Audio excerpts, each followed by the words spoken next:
Hey everybody, I'm so glad that you are watching. Thank you everybody for coming. I appreciate it. Thank you so much. Thank you so much.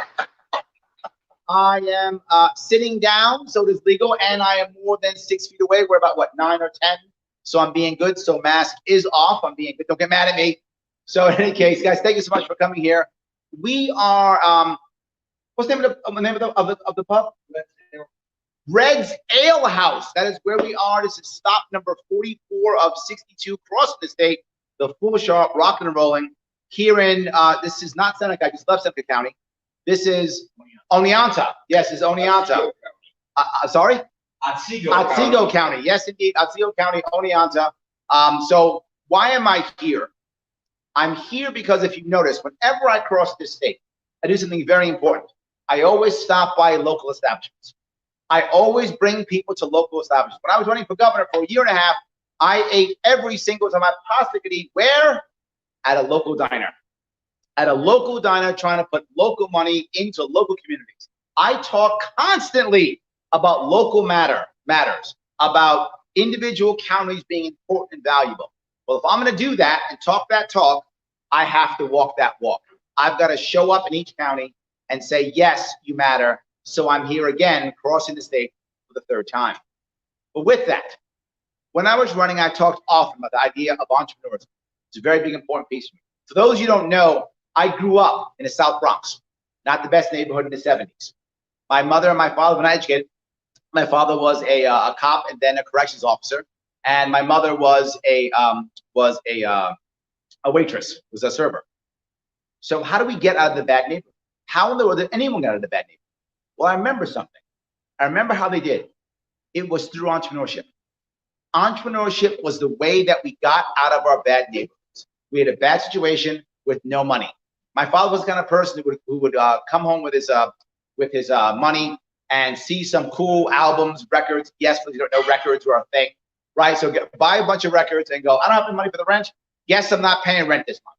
That's how my father thought. My mother would get angry. They would fight and yell. That would happen. But eventually, my mother and him got to realize something. The only way for us to get out of our situation was to be entrepreneurs. So we did two things. We had a small cleaning company. Our side hustle back then, yes, our side hustle back then was actually cleaning office spaces in small office buildings. And I had to clean too. I was like 7. I had to clean too. And also, my father was a DJ in the 70s, playing like Donna Summer and Bee Gees. I'm dating myself, obviously. But that is what we did.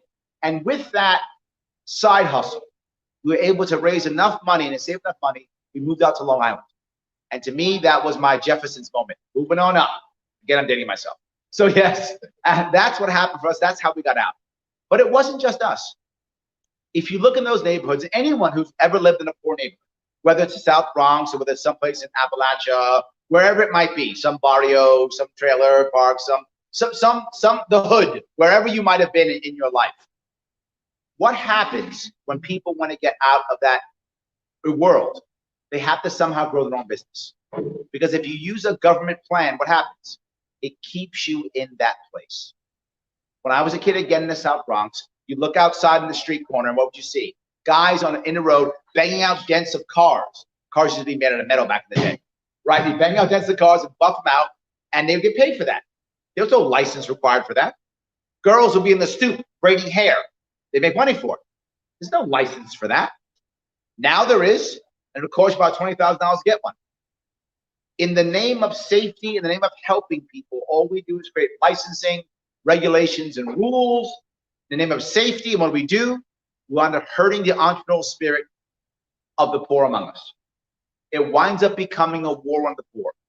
We get mad about monopolies, yet monopolies are the ones who write the regulations. When do regulations change? Anybody know when regulations change? When does that happen? When corporate lobbyists change them. That's when they change. When corporate lobbyists change them. So if you don't have enough money, or if you don't have the connections, or if you aren't part of a franchise to where you can afford corporate lobbyists, you don't get to decide on regulations. You just have to pay the price for them. And if you're a small guy, they hammer you. So here's what happens every single time. Some big corporation that literally is worth hundreds of millions of dollars says, it's for safety. If you don't have your hamburger patty out on the on the table, and it's less than it's above 40 degrees, that could kill somebody. You should charge someone $40,000 for that, because that's a life. And everyone goes, oh yes, that's so important, critically important. Oh, for safety. That multi-billion-dollar corporation has $40,000. They dropped that out of their front pocket. That $40,000 for an individual store owner finishes them. Finishes them. And I would ask you, where are all the deaths from 42-degree hamburgers? There are none. It's a fantasy. There was no actual safety issue. It was simply a way to punish someone who makes one mistake. It was simply a money grab, and we're seeing it even now. We're seeing the money grabs happen now. There's someone I want to bring up if I could, though, because one of the reasons why I'm here is not just for me to yap again about how much I hate government. I do hate government. But that's not the reason why I'm yapping. I'm here yapping because I have 3 candidates here who are libertarians, who are on the goal team trying to move my state forward, who are talking about the issues I'm talking about and that matter to you. This state's in trouble, and you all know it. You all see it. What is the red team's plan for New York State? Thank you, nothing. What is the blue team's plan for New York State? Oh, you're right. Boy, would that be great. Their bankruptcy, exactly. Punish small business until they no longer exist, and then take the state through bankruptcy in 2023. That's the blue team job. That's their plan. I don't like either plan. We have better plans. The gold team does. Bring up somebody right now to talk about what he thinks should happen, the issues that matter to him in District 51. Is that right? That is Senate District 51. In State Senate District 51, the man himself, Tim O'Connor.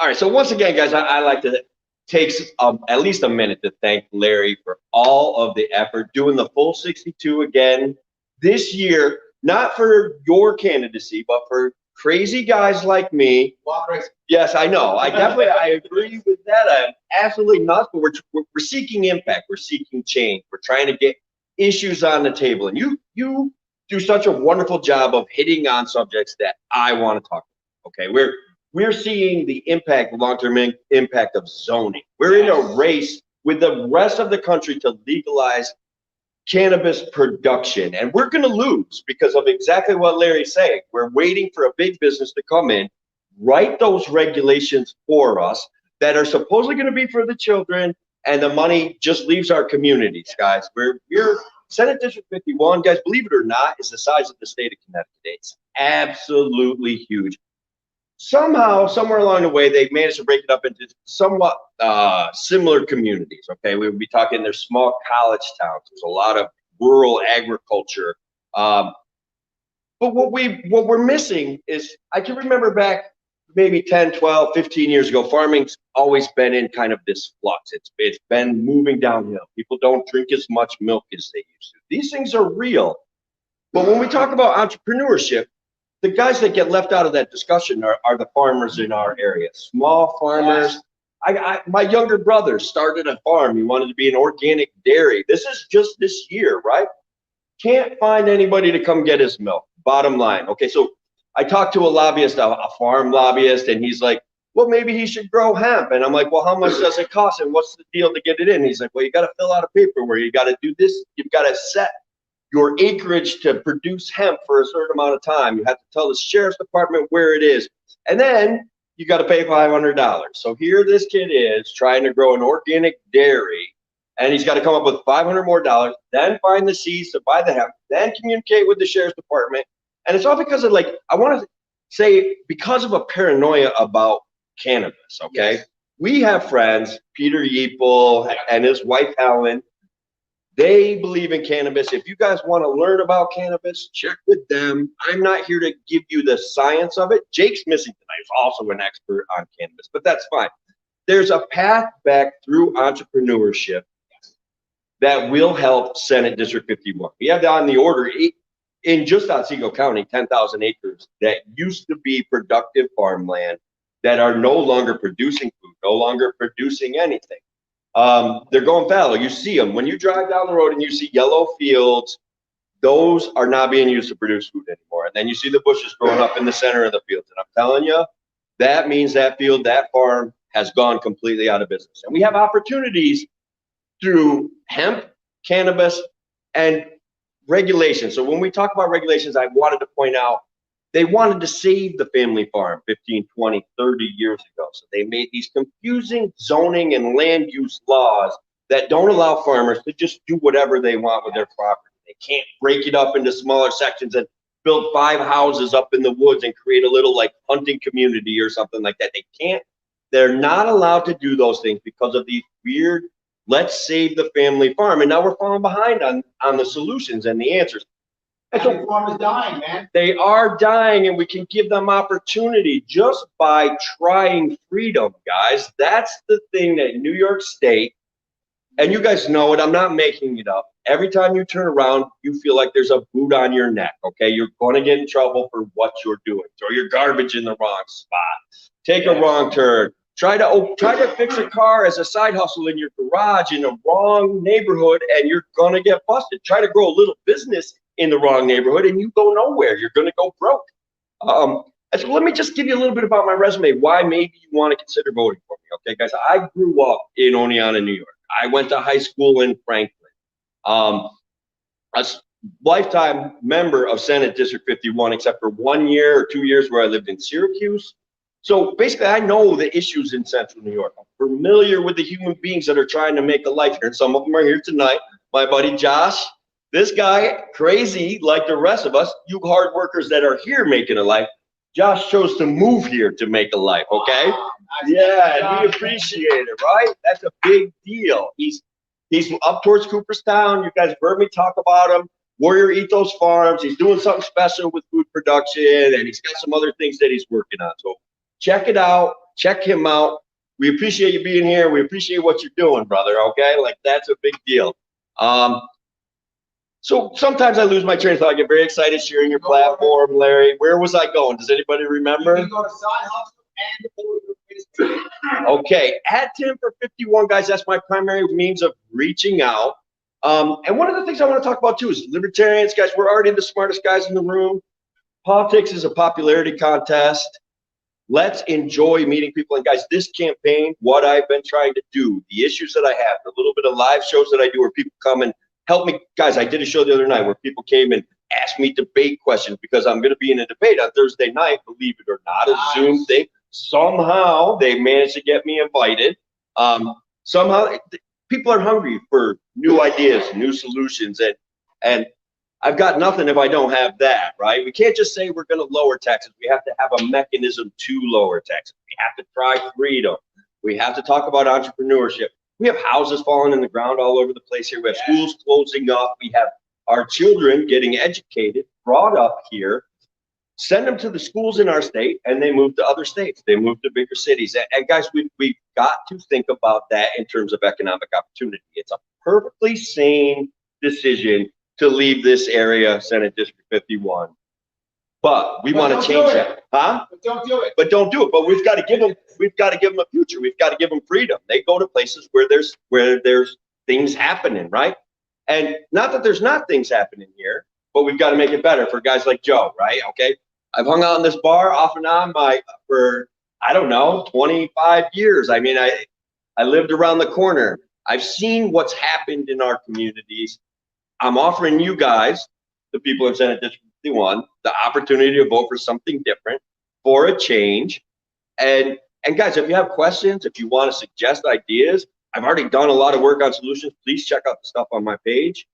And I don't know, like, again, I guess it. Larry, thank you very much. Oops. Following the necessary mask protocol. Yes. Thank you, Jim.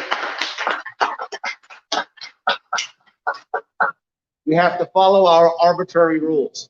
Yeah, so others get in trouble. Tim, thank you so much for that. You brought up some important pieces, right? Why in the world are we not treating farmers like small businesses? Why aren't we simply saying, you're a farmer, you are exactly the same as a small business, period, every way, shape, or form. Why not do that? Culture, traditions, scared of trying to keep the small family farm.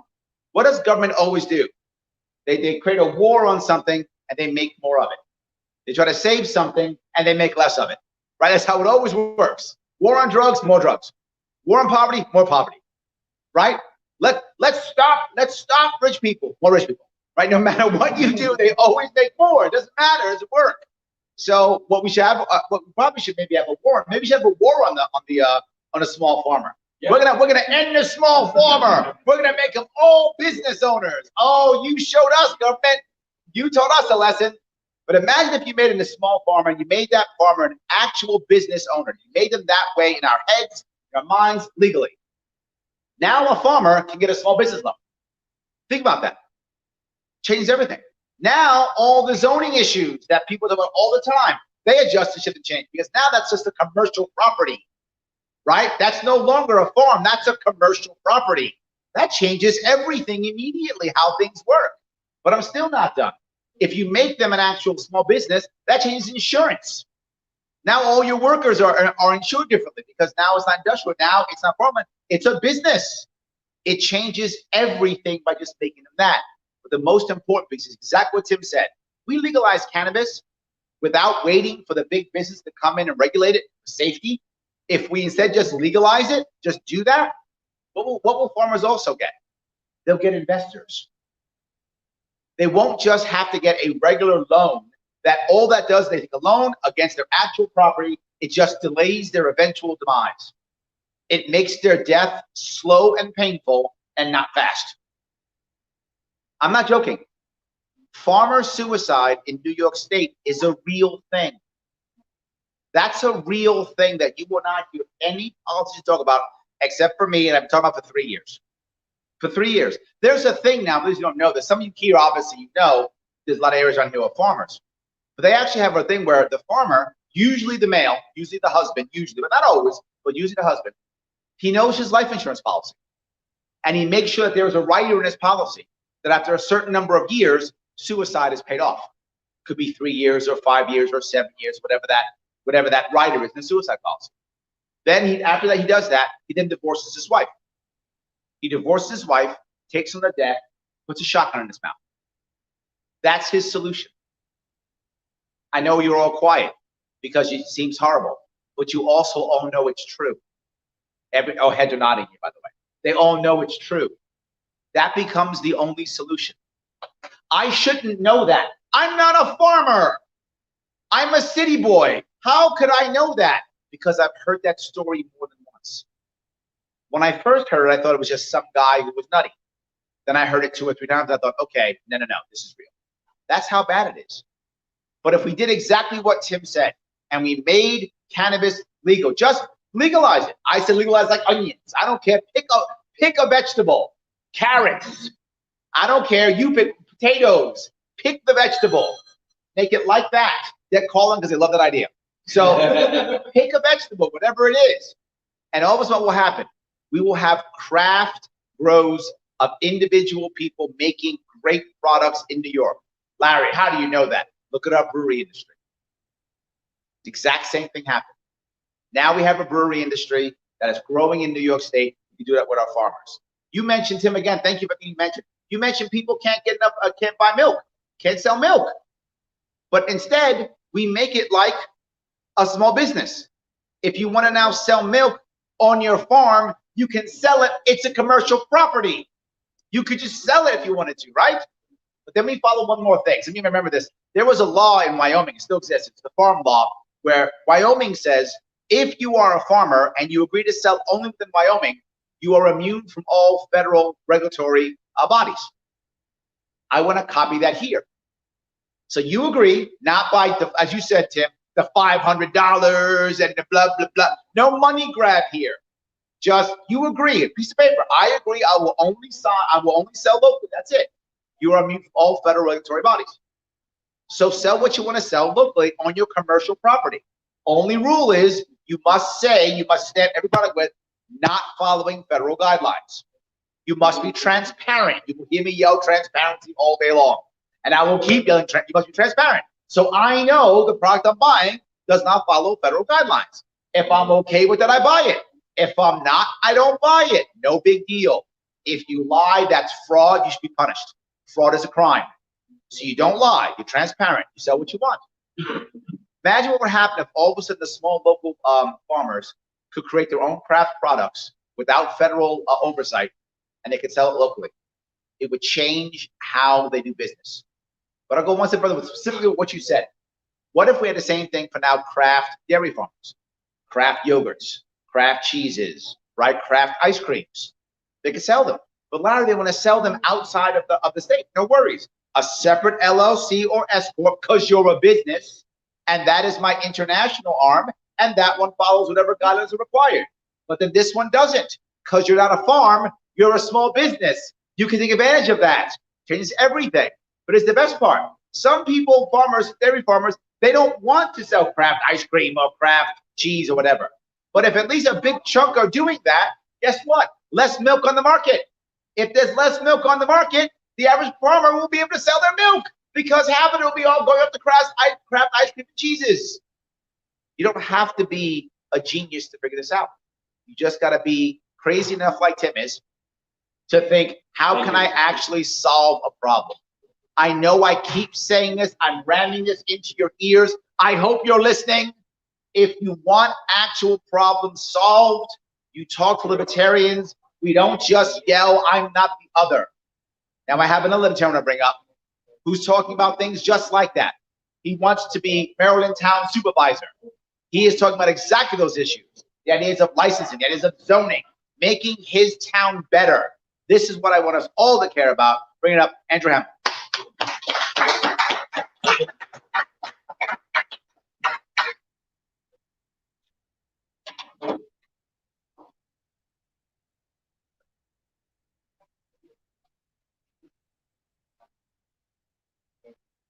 Hi, my name's Andrew Hammill. You can call me AJ Hammill. Doesn't matter which one you call me. Larry and Tim brought up two different issues. Taxes. They're killing our economy. They're killing our elderly. They're killing our farmers. They're killing our businesses. They're killing veterans. They're killing single-parent households. And they're killing people that have disabled persons living in them, or if you're a caretaker of. Yes. When I talked to my grandmother about school taxes, for instance, I had asked her, why are they charging you? So she said, they've done it for years, and I think it needs to stop. And quite frankly, as a candidate for town board, I agree. Taxes are not the solution. Taxes are the problem. Yes, yes. Like President Ronald Reagan said, government is not the solution. Government is the problem. And with having too much government, we end up having a monarchy or a dictatorship. Yeah. And with Emperor Andrew Cuomo, we are having a dictatorship. Oil king.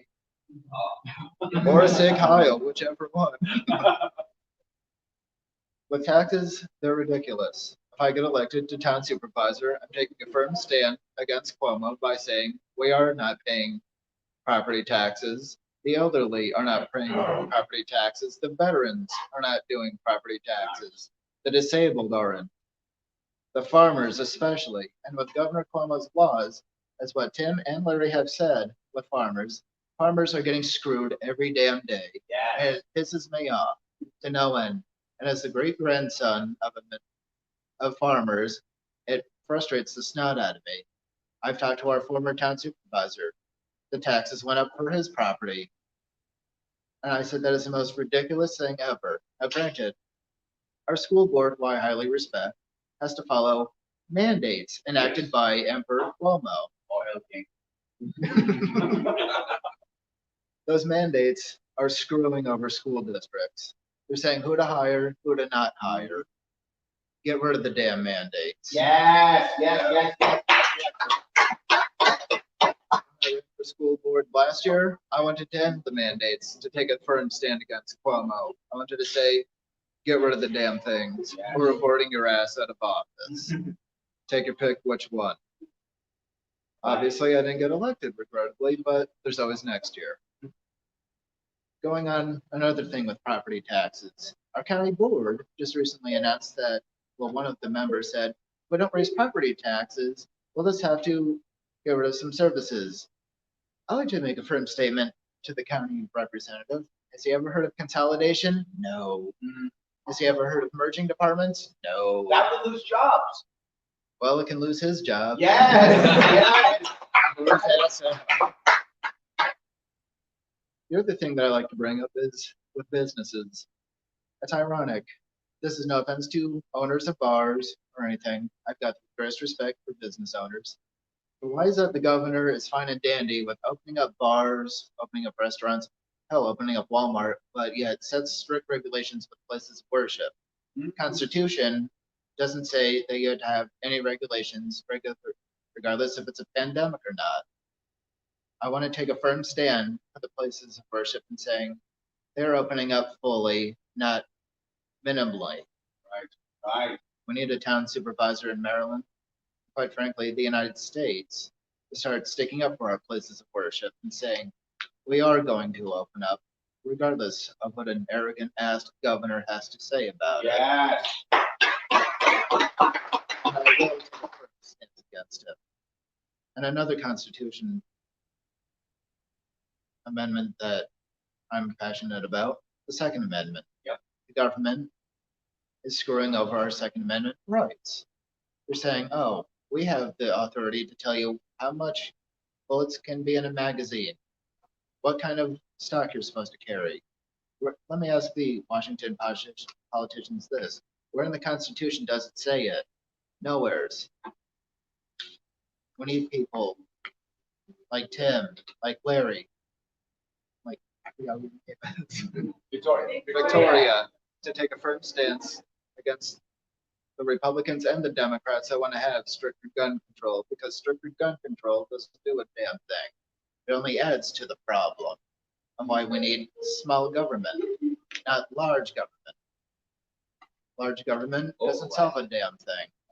That's, like Tim has just said, we need to localize, not industrialize the government.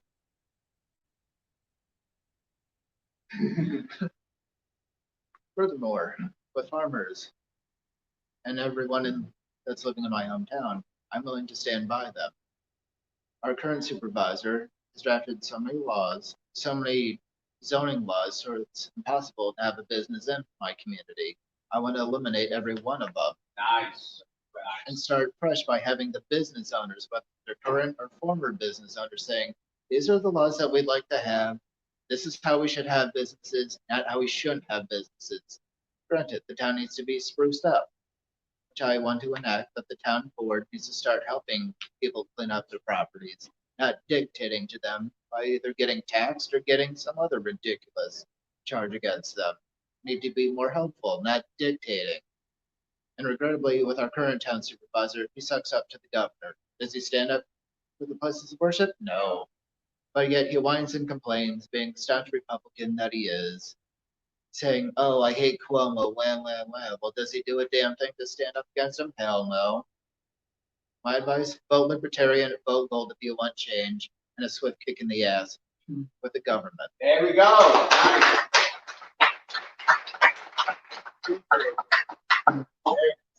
Oh, and I'd also like to thank Larry Sharpe too.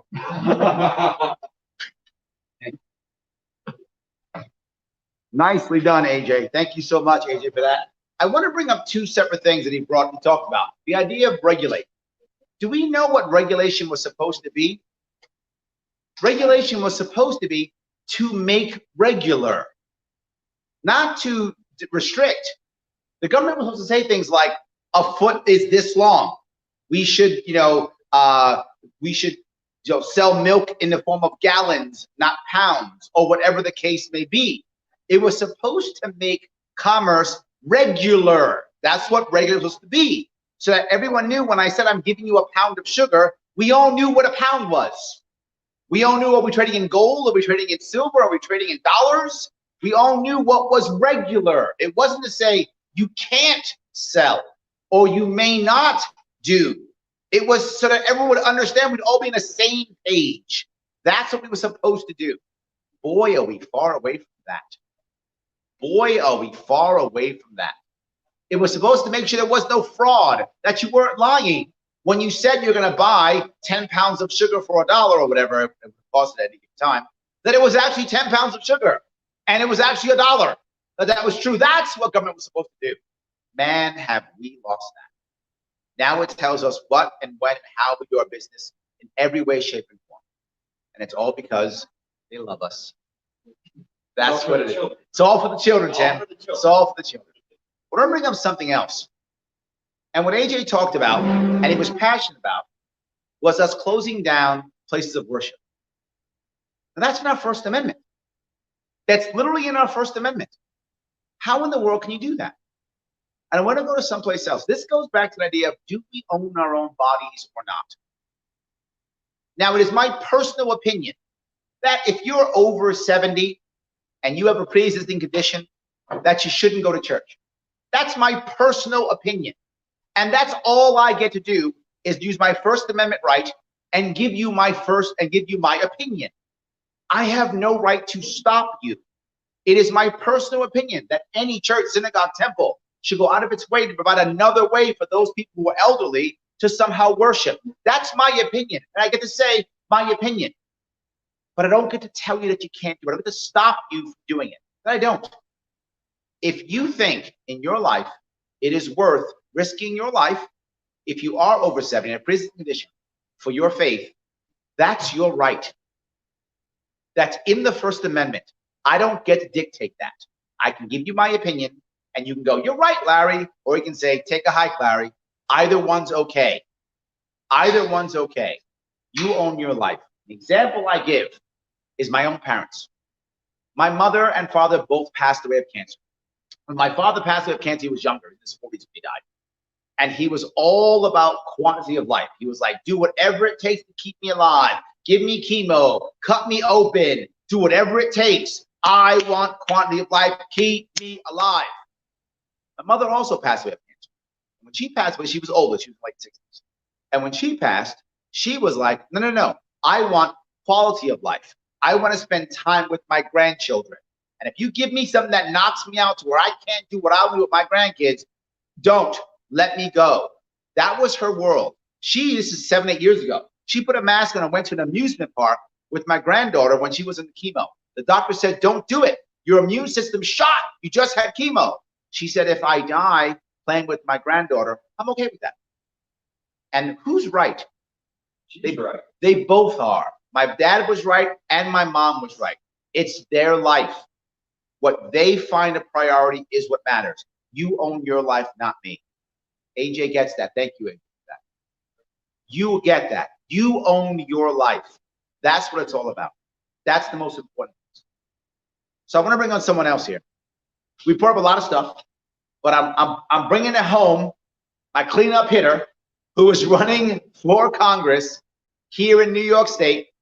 This is the woman herself who has all types of cool ideas. She's going to talk about her opponents. She's going to talk about why she vote gold. She might talk about the Gold New Deal. She's got all kind of cool stuff. I don't know where she's going, but it will be good. The one, the only, Victoria Alexander.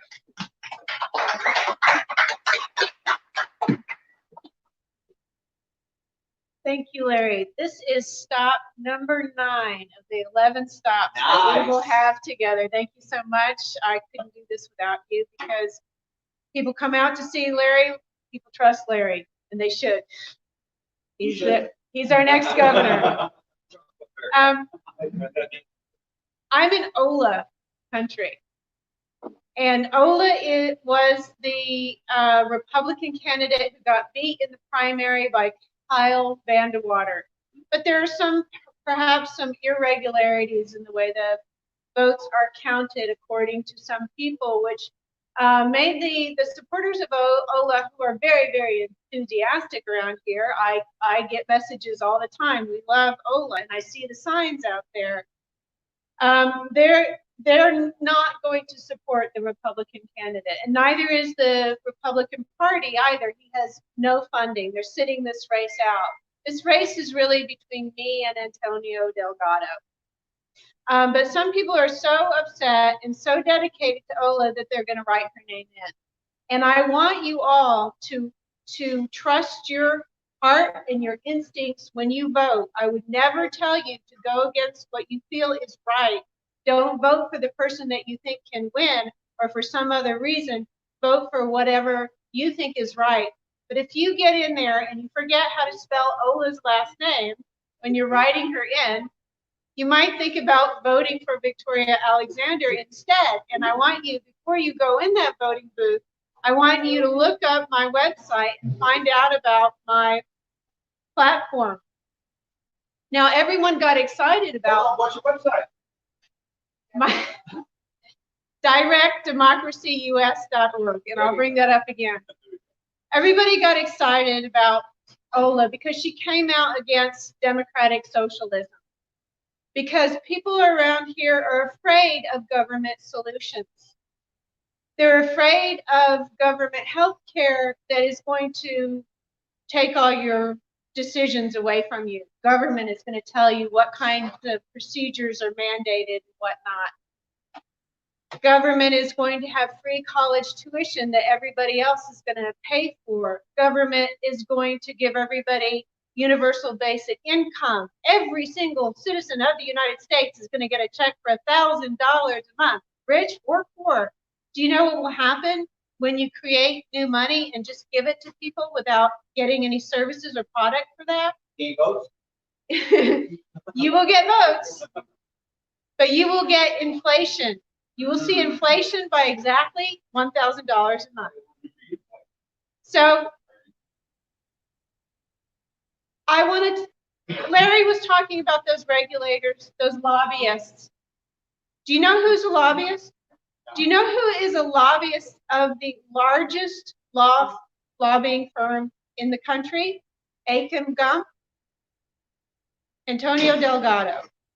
District 19 elected a lobbyist for the financial industry, for banks. His largest contributor today is Aiken Gump. He is a lobbyist. He works for the banks. He sits on committees for agriculture, small business, infrastructure, and transportation. Do you know why? Because he wants the banks to come in and make loans for all those things so that they can collect interest. And if you don't pay off your loans, they can take your property. That is what he's doing. That is his role. That's why he's there.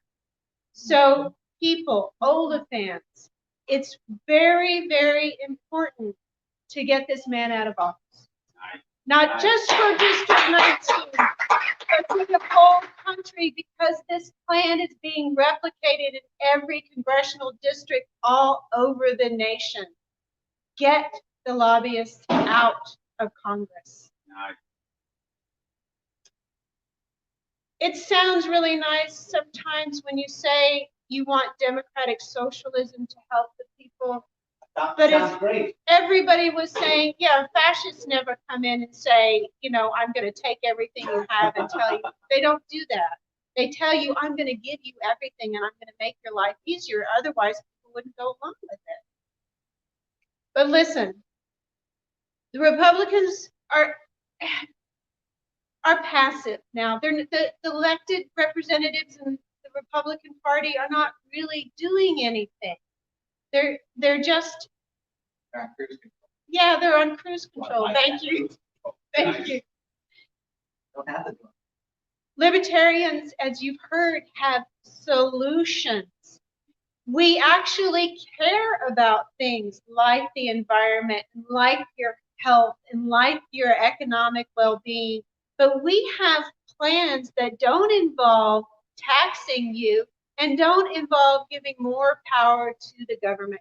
So go to my website and read about my Gold New Deal. Yeah. How we can save the environment by getting the government to stop spending billions of dollars creating pollution instead of spending billions of dollars trying to fight pollution. We could end the oil subsidies for one thing. We could end the wars for one thing. So go to my website and learn about voluntary health for all. That means you and your doctor make decisions and that you are not saddled with high taxes and high insurance payments. Come to my website and learn about ending the Federal Reserve and how using the Treasury could solve a lot of these problems by backing the dollar with infrastructure instead of collecting property taxes. Nice. DirectDemocracyUS.org. I'm Victoria Alexander. Vote gold. Yeah.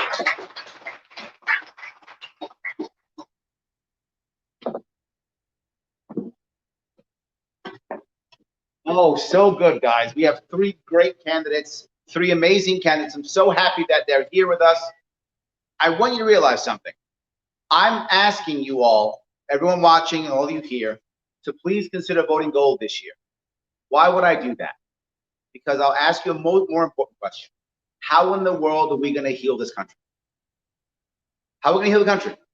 Do you think that if the red team takes over, or should I say keeps control in 2020, or the blue team takes over in 2020, does that all of a sudden mean now everything gets better? If Trump wins this year, the Democrats go, okay, we're all Republicans. Is that what happens? If Trump loses, do all of a sudden all Republicans go, okay, now we're all Democrats? That's not what happens. The reality of it is, no matter what we do, at the end of November or whenever we figure out this election, there's going to be tens of millions of unhappy Americans. That's for sure. If Trump wins, probably the left will go further left. If Trump loses, probably the right will go further right.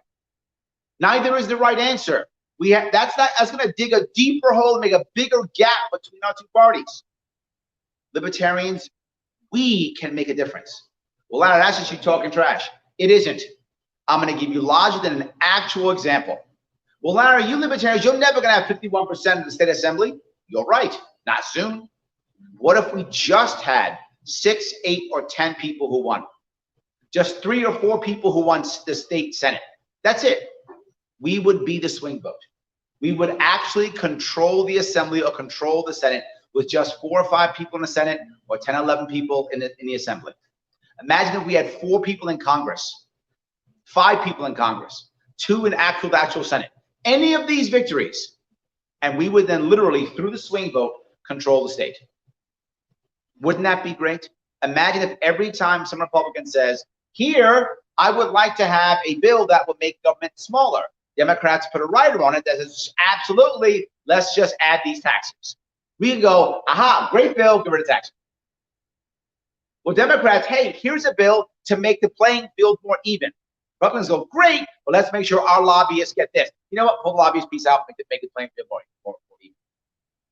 But more important, even if we don't win, and we don't get that, even if we don't, having a strong Libertarian Party means you will have better Republicans and better Democrats. I know some of you here aren't registered Libertarians. I know some of you are registered Republicans and Democrats. I get it.